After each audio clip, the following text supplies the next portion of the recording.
Hello everyone, I'm Random Gamer Riven and today I'm going to be taking you through Namco Museum Vol.3. This is an extensive gameplay video and I'm actually just going to be providing a quick summary explanation of a few bits and bobs. I'm not going to be talking over all the video. One of the reasons we wanted to do this was because back when I originally did the review in March of 2014, I didn't actually get a chance to record a video of the game itself at the time. We have now done so, and here you are presented with the final video. So it's actually it was a very good game. I really enjoyed it. I've included notes to the review to the bottom. I do always feel that these Namco museums were a bit mixed in the quality of the actual games they included. I think they could have included a few more. Okay, Gil here. As you'll notice, he's running across in the now loadings. Please wait screen. The first thing I'm actually going to say is I've actually cut out most of those now loading screens, except for a few where I wanted to show a few bits and bobs as to A, to talk over them, and B, just to show you the actual loading takes place. Basically, it was about an hour 20 this video in length, and I wanted to cut it down a bit, so I've knocked out most of the loading screens. Plus, as you're reviewing the video in hindsight, you don't really want to see loading screens appearing constantly, but I have taken them out. No smoking in the museum. Feel free to take pictures, please do not touch the items with your hand. It's a nice little novelty, that sign. So I'm not going to talk over all this video, but I'm going to just have a chat a bit about it. So that's the information kiosk desk, and I think I actually revisited her in a second just to show the different things she can show you, although she's just primarily a quick guide and setup. So one thing I must admit, I really enjoyed these productions Namco used to do on these museums. I mean, the music's excellent, it's really sort of chilled, laid back. The quality of the actual ports is exceptional, and they actually look like ports and not emulation, because they've actually updated the copyright and things like that, and there are a few subtle extras with each game. So I'm just going to head into the museum now. This is the records section. Unfortunately, I hadn't actually played any of the games prior to doing this, as I've actually, just so everyone's aware, I'm actually playing this on my slim PlayStation 3 and I'm playing the retail disc. Now, not everyone realises it, but all PlayStation 3s actually play PS1 games on disc. So I'm playing on a European machine and I'm playing the European version, I should point out as well. Most PS1 games will work on a PS3 regardless of what mod that is. There are one or two games I've had problems with, Wing Commander 3 and where is it? Cartier, Legend of Cartier.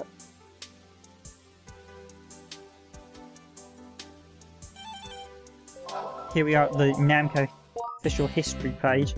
Now this bit's actually quite interesting, as one of the games is actually missing from this history, which is Miss Pac-Man, because as anyone will actually know, Miss Pac-Man was actually not a Namco made game, it's actually a Midway made one, and there's quite an interesting legal story behind it. Now this actually goes up to 1996. I don't think it covers all of 96, but it covers some of it.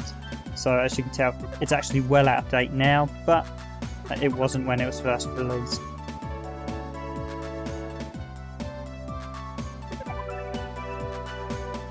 So if you haven't seen the Randomised Gaming review I did, I've included a link to in the description of the video.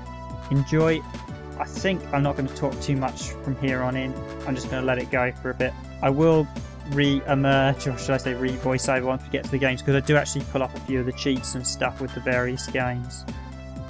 But if you're actually just looking through this list, it's slightly irritating that Namco didn't include some of these games in their collections. I know a few were released on the PlayStation, but games like Lucky and Wild there, Namco have never reissued, and just like, why Namco?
So that was the Namco Community Magazine, which was a flyer they used to send out to the arcade owners in Japan.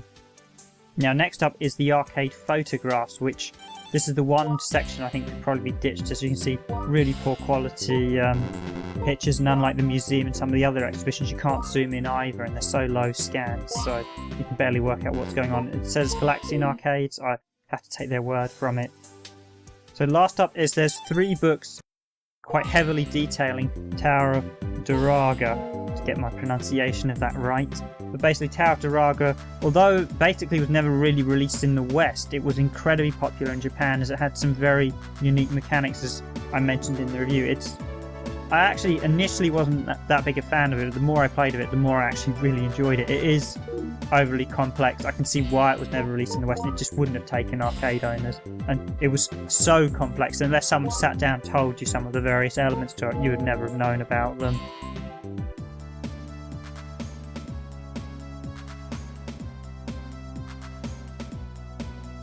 And it felt actually more like a home game, truth be told. So there's a whole heap of stuff on Tower of Duraga, but that's basically it. The rest of the stuff, there's not much else on any of the other ones except in the actual rooms, but there isn't any of the concept art and things like that, which is a bit disappointing. There's mainly arcade flyers and a few hints and tips. I'd like to see more. I mean, here you got the Tower of Duraga comic, which is really lovely. And I've actually got the NES version not too long ago. I got the GameCube release that was basically a port of the NES version. There was a giveaway if you bought. And here's another Namco game that I'm probably about to pronounce wrong, but Baten Kundos, the original in Japan, came with basically Tower of Duraga.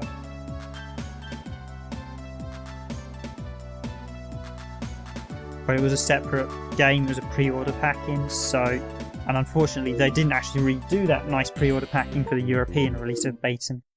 The Baten Kaitos, I'm probably pronounced it wrong, but you know, the Namco RPG. That was released on the GameCube. That sums it up. RPG released on the GameCube. Has a kid with wings. So I'm just going to go through the rest of the Tower of Duraga illustrations now. So I'm not going to talk anymore. I'll next have a quick chat when we arrive at the first game.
So before we actually get to the first game, the last bit I should mention about is this is the movie theatre. Now this actually lets you, this is surprisingly in depth. First off, you can actually wander around the little theatre, and there are a ton of cameos. As you can see, there's Pac-Man's family, there's quite a lot of characters around the side, there's the ghost, there's a load of them at the front down below as well.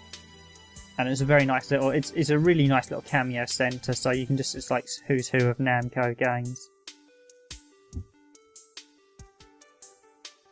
As you can see there, you think you can actually see Gil and Kai down there from Tower of Duraga, yeah, to the left.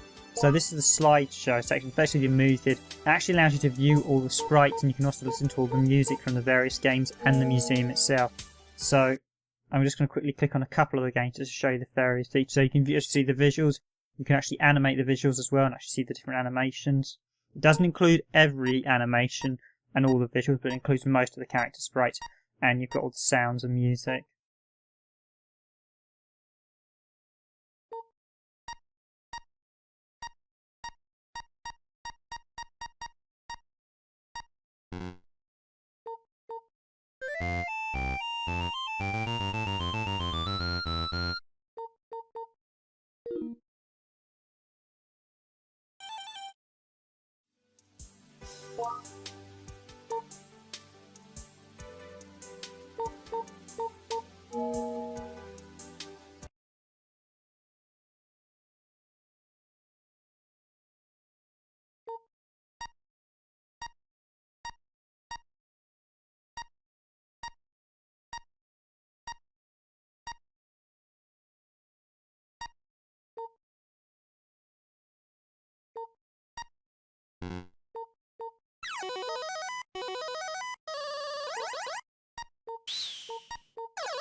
Okay, so first up, the first game we're going to have a quick guided tour of is Pole Position. Now, I'm not going to check all the bits and bobs, but I do look through all the tips for all the games as they're quite interesting reading. I'm just going to speed through all the tips, but if you're watching the video and want to read them, just pause the video. The one thing I do want to show you is the dip switches. Basically includes like a little picture of the circuit board. Now, the reason you actually want to go to the circuit board is if you click on the examine icon, it brings up the dip switch sheet. And in a couple of cases, this actually lists cheats for the original arcade. Now, some of these cheats I think have been added into the games, but others I think were actually originally things on the original arcade board. Because I think the test track, interestingly, you can't do the pole position cheats that I show here on the main version, because by all accounts the main version is actually missing some of the chipsets. So when you attempt to change the the dip switches that you have to do in this version, it crashes the main version, which is very interesting because it would suggest that someone hasn't dumped those chipsets that included this. So this is actually the only really complete version of Pole Position 2 as far as I'm aware of then. I might be wrong and they may have actually added in the tracks for this version. But just to show here, Gil appears every time you sort of go any major section. So actually in the auditorium I'd edited Gil out, but yeah, as you go into the games there, you always have this incredibly long Gil load screen. That's the only one I'm going to show, just to show that it is there, and that if anyone comes back and says, wow, the load times are really quick, no, as I mentioned earlier, I have cut these down. So I'm going to show you the test track, and I'm going to show you the two versions of it. This is the standard version on the race, and then I'm going to do the secret version via the cheats that the dip switcher showed you earlier. Bottom of the dip switcher sheet when I was playing, it had a little note that said secret tracks.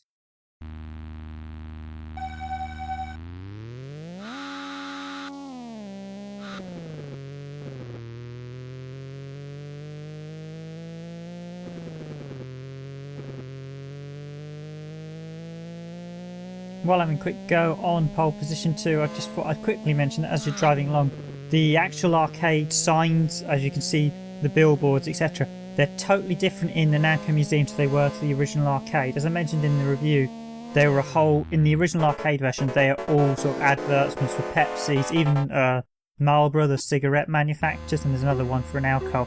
And basically, they've all been removed for this version, so you've just got Namco ones. I think there's one for Tower of Duraga, there's a Pac-Man one when he comes over, and when the sort of the flyover thing, that's actually a advert for the museum itself. So it's a nice little change and interesting, and probably about one of the more interesting things about Pole Position 2, as I'm not a huge fan of it, I have to admit.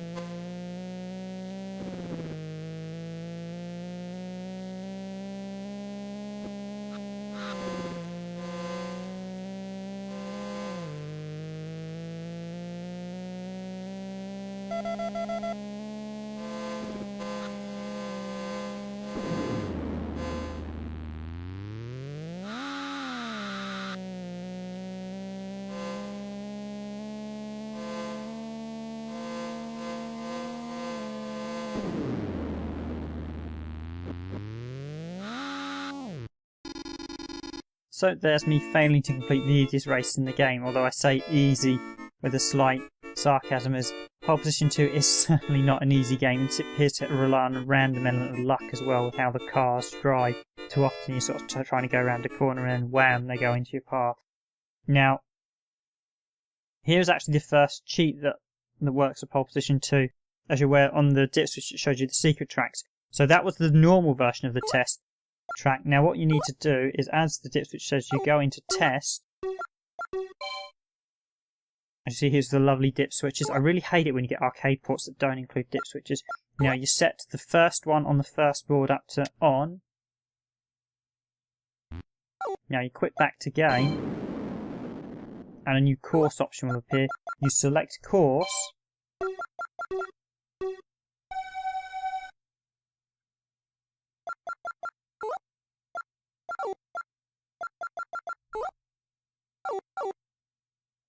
and you go back to the test track. Now this only works for the test and the Namco track, as it says there's only 2 bonus tracks, but you will notice the test track has changed.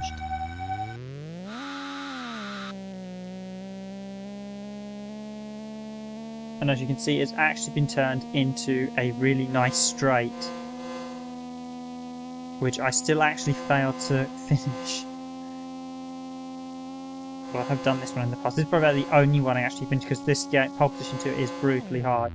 Even on the easiest difficulties, it still gives you barely any time to finish it. Basically one mistake and you're out.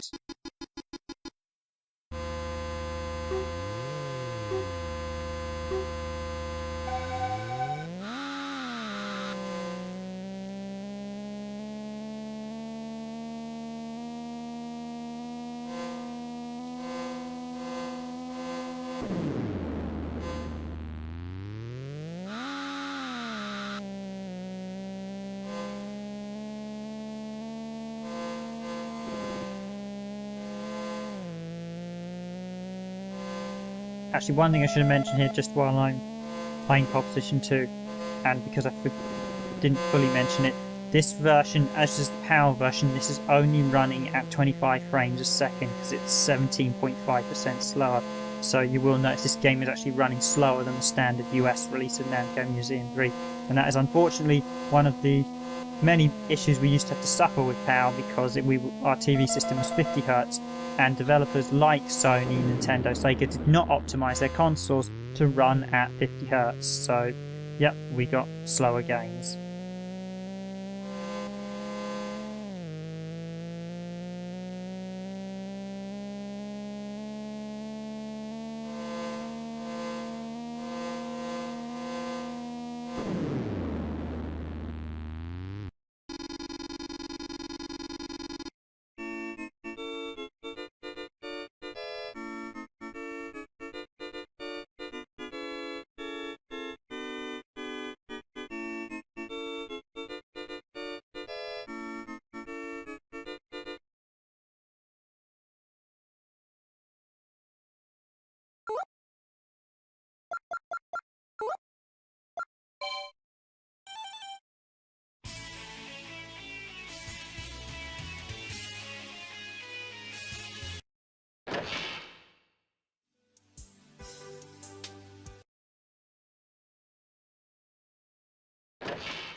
Okay, that's the standard release of Tower of Duraga. And I do quite enjoy it. Now, as with Pole Position 2, there's some quite major secrets with this one.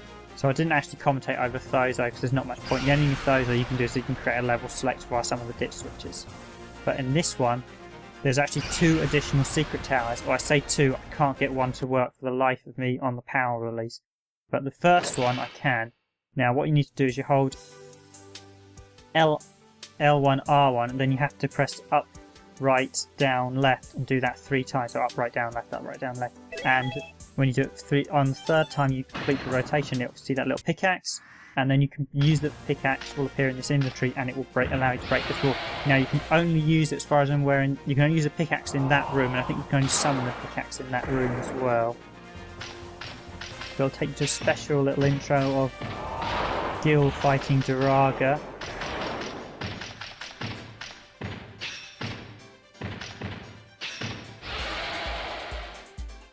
And to the right of you is the another tower version of Tower of Duraga. So you actually get 2 towers in effect. And it actually plays slightly differently. Now the 3rd one is actually the Darkness Tower. Now I can't get that cheat to work for me on the PAL version. I've seen a guy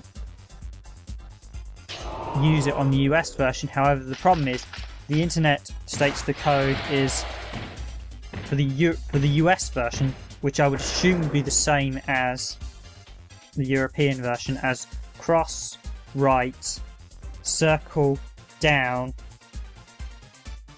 square, left, then it's R1, L1, R2, L2. I have, however, seen one guy state that the L1, R1 should actually be flipped, so it's L1, R1, L2, R2. And the Japanese version, you have to, at the start of it, you have to press circle right, X down. Now what you're supposed to do is flip the dip switch on 4, but I can't get it to work for the life of me. So it may have actually been removed to the PAL version, or the other thing is I might not be doing it fast enough, because there is one video I've seen of a US guy doing it, and when he does that cheat code, he does it blindingly fast. What you're supposed to do though, and I'll show you in a second, so this is another tower. There's a few minor changes. You'll notice a few minor differences. It's really a cosmetic thing. The layout's changed, so it's not something big. The Darkness Tower is actually quite a bit different and a bit harder, but I just can't get this cheat to work. So what you're supposed to do is you're supposed to go and test. You're supposed to go to dip switches. You're supposed to turn on 4, so you flick it up.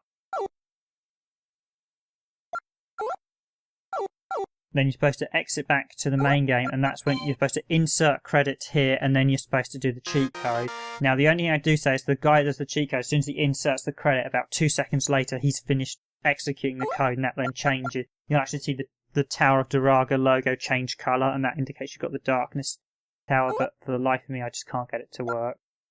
There may be a chance that the code is different for the PAL version and no website lists it correctly, or my other possible scenario is that basically the Darkness Tower, the secret one, is floor 61 and 60 or 61 onwards, and basically I do wonder if you need to complete Tower of Duraga first before the cheat code works. I haven't actually finished Tower of Duraga, and I might at some point, so I have to give that a whirl. So this is Galaxian, another one of Namco's iconic games, and ironically they later renamed the series Galaga. This is the original game in the series, and there's quite a cool cheat that I'll show you at the end of my playing on this one as well.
So I'm just about to die in a second, unfortunately. I didn't quite get... But there's two cheats that I've not yet actually really gone for. One is to get to wave 10 and then you can access a hard mode. And another one is if you can get a score of 30,000, you can access what can be what everyone describes as psychedelic mode. However, the cheat I am going to show you is the insanely hard turbo mode, which you can do from the get-go. And you don't need any criteria. It does actually mention the two cheats that I just mentioned there actually in the dip switches. It doesn't mention this one in the dip switches though. So right, what you want to do is once you get back, once you've played your game and died, you have to reset the arcade once you've done it in order to get rid of this cheat. But basically, you now press select 32 times to add in 32 credits. Now you have to be very careful, you don't want to overpump the credits. Now once you've inserted 32, you then insert 33rd credit, so you press start at the same time. So basically you insert 32 credits and then once you've done that, for the 33rd credit you insert select to insert 33rd, but press start at the same time. As you can see, this is turbo mode, and it is blindingly quick and incredibly difficult. Do not adjust your set either. Yep, that's it, that's how fast it's going. I actually ran this twice to show you, because it just didn't have enough time to show. But as you see, this is quite a cool cheat, and it makes the game brutally hard.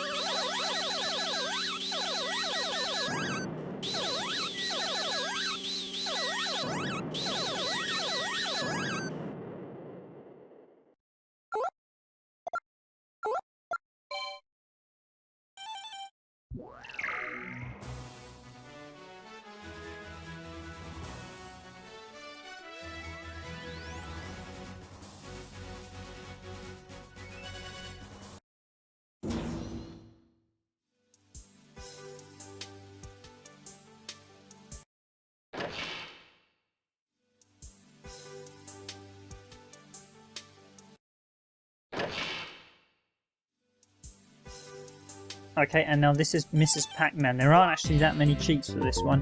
One thing I will say, however, is there is barely any exhibitions in this section, and that's because Namco didn't actually make this. This game was made by Midway, and then, as I explained earlier, there was basically a legal issue over it, and so Namco got the copyrights, so it now own the rights to the game. This is widely actually regarded as the best sequel to Pac-Man, ironically, the official Namco ones, Super and Pac and Power, were a bit... Well, for some reason Namco did some very stupid ideas with their sequels, whereas Midway just took the Pac-Man formula and just tweaked it a bit and updated it so you had new stages and a few new fruits and bonuses and a score system.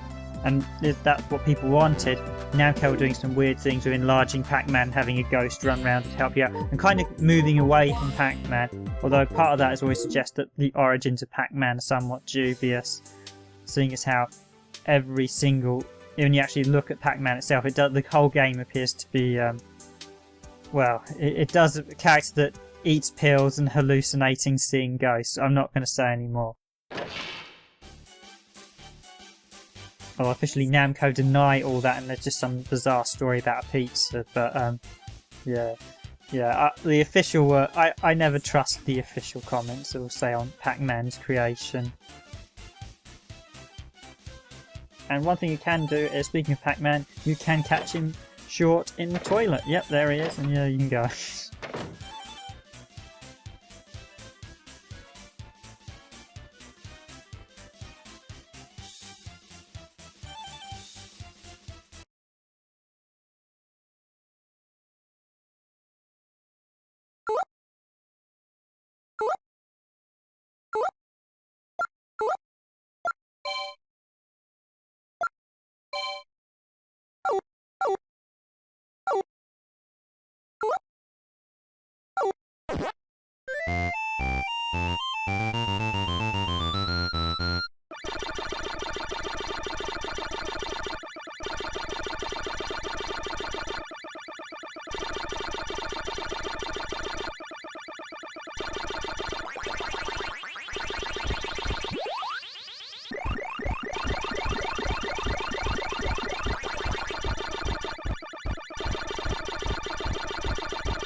Pac-Man.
So while I'm still alive, I should point out that this is actually the scrolling mode. You notice as I move down to the bottom, the screen scrolls up and down, and I actually really prefer this mode. There's another screen type, which is the fixed one, which I'm going to show you in a second, and I'm not that big a fan of. This, as with all the arcade games, does support the original Tate and Yoko modes as well. And yes, congratulations, high score, go for the world record now. Yeah, I don't think I'm going to be trying for the world record, seeing as people have perfected Dig Dug.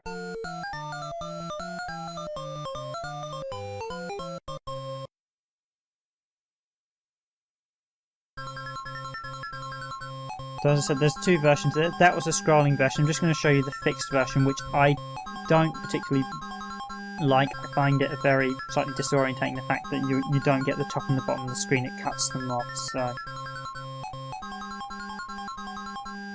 but there are plenty, as you can see, there are plenty of options to play with this, and you can actually, as long as you've got a TV that can turn 90 degrees, you can play it in the original arcade aspect ratio as well.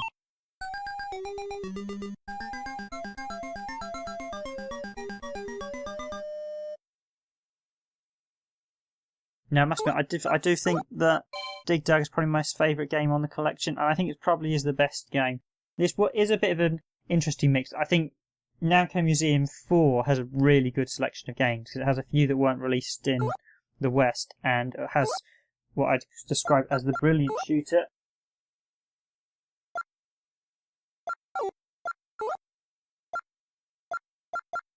Just actually grab the game while I'm reading this because I've got all 5 of them under the desk here. But Namco Museum, the one that I think is the best one. So Namco Museum 4 includes Pac-Man, The Return of Ishtar, which is actually the sequel to Tower of Duraga, the Genji and the Heike clans, Assault, and it includes Assault Plus, and Ordaini, which is a fantastic shooter. And at some point I might actually do a few videos of me just playing that because that's a really good shooter. So that's the fixed mode, as you can see, and I'm not a huge fan of it. Just because you miss out the top and the bottom, as you see there, when you're going down, you can't see the bottom, so it's not ideal. And with that, I'm actually going to sign out now. So thanks for watching, and stay tuned for more Random Gaming. And if you haven't, please do check out our review.